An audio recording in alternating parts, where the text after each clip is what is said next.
Galaxy 666 by Peltoro. Session 2. Chapter 1. The old spaceman shuffled around the computer room on feet that were more used to wearing metallic grapples than boots. He was not by any means a big man, few spacemen are, and his face was lined and scarred through years of hazards and through much overexposure to radiation. He wore the colorful red uniform of the space pensioners, and there was in his eyes a look of sheer knowledge. It was partly the wisdom of age and partly the wisdom of space. He had been through the warp 1,000 times. He had blasted into hyperdrive more often than a man could count. He had carried everything from atomic mining equipment to agricultural implements. He had carried them to every known quarter of the universe. As the schoonermen of old had plied their trade among the coral islands of far distant Earth so long ago, so the old spaceman, and hundreds like him, plied their trade between those islands in space which men call galaxies. The computer operator at the feeding bank nearest the section of the public gallery upon which the old man was walking raised a hand in friendly greeting. The red uniform fluttered proudly as the old man waved back. The space pensioner was joined by another uniformed figure. "He's a fine boy," said the first. "My grandson," said the second proudly. "Time flies," said the first old spaceman. "Aye, time and space. They both fly," agreed the second. "How long has your lad been on the big computer, then?" "He's fresh from the Neophyte Star School," said the other old man. There was silence. The two old space dogs looked down at an incredible network of computer mechanism. They were actually inside it. It gave them the feeling of being small, parasitical animals inside a living brain. The enormity and power of the computer were borne in upon them very strongly. "On a specialist course," said the grandfather of the young computer man. "Oh," said the second. The syllable was vaguely interrogative. "Only 2 lads were selected to do it." "Oh," said the other old spaceman. There was a pause. "I don't know what they call it technically," said the computer man's grandfather.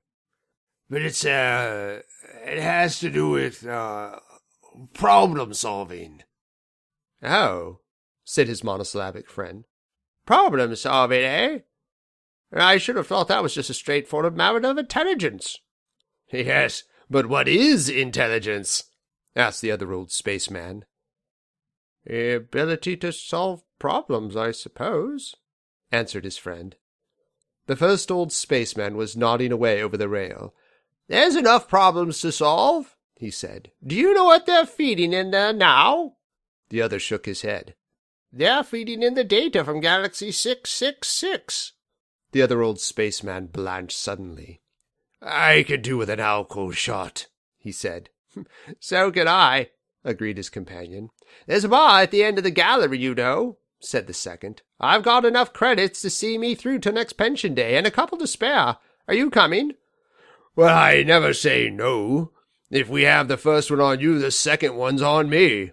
"Spoken like a spaceman and a gentleman," said the first. The two old men shuffled along the visitors' gallery till they reached the bar. "Now," said the first, "tell me, my friend, you looked very surprised at the mention of Galaxy 666. What's the matter with it?" "Everything's the matter with it," answered Bion. "You ever been?" asked Milka. Bion nodded. "Yes," he said. "And I wish by the 7 green moons of Gongo that I hadn't." "That's a strong oath for a spaceman to use," said Milka. "By the 7 green moons of Gongol," repeated Bion. "Tell me about it," invited Milka. "If I did, you'd say it was only an old spaceman's tale. Nobody takes any notice of old-fashioned visual perception data these days. It's only auto data that they want to know about. VP data is out. It's considered as unreliable as introspective psychology. Well, I'm old-fashioned enough to put a little credence in VP data, said old Milka. You'll only laugh at me if I tell you the story, said Bion. A man who has been in space as long as we have, boy, doesn't laugh at it.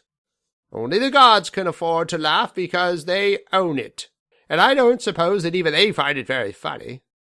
Well, if you're sure you want to hear it, I'll tell you the legend, said Bion. There was a mild, faint, gentle humming in the building all the time as the hundreds of thousands of millions of cells in the computer's brain performed their endless functions. Of course, what I've got to say is already in there somewhere on a piece of tape. Somewhere in one of those memory banks, said old Bion. Somewhere in one of those memory banks it's being analyzed, evaluated, scrutinized electronically. What a laugh. What a crazy laugh. If that computer's got a sense of humor, it must be rocking itself off its rivets. Or else he's going mad, said Milka.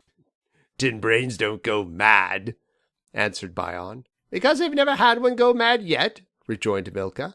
That doesn't mean it can't happen. Of course it can't happen, said Bion. You're an argumentative old man, grinned Milka. Stop being controversial and tell me the legend. Tell me your own account of it.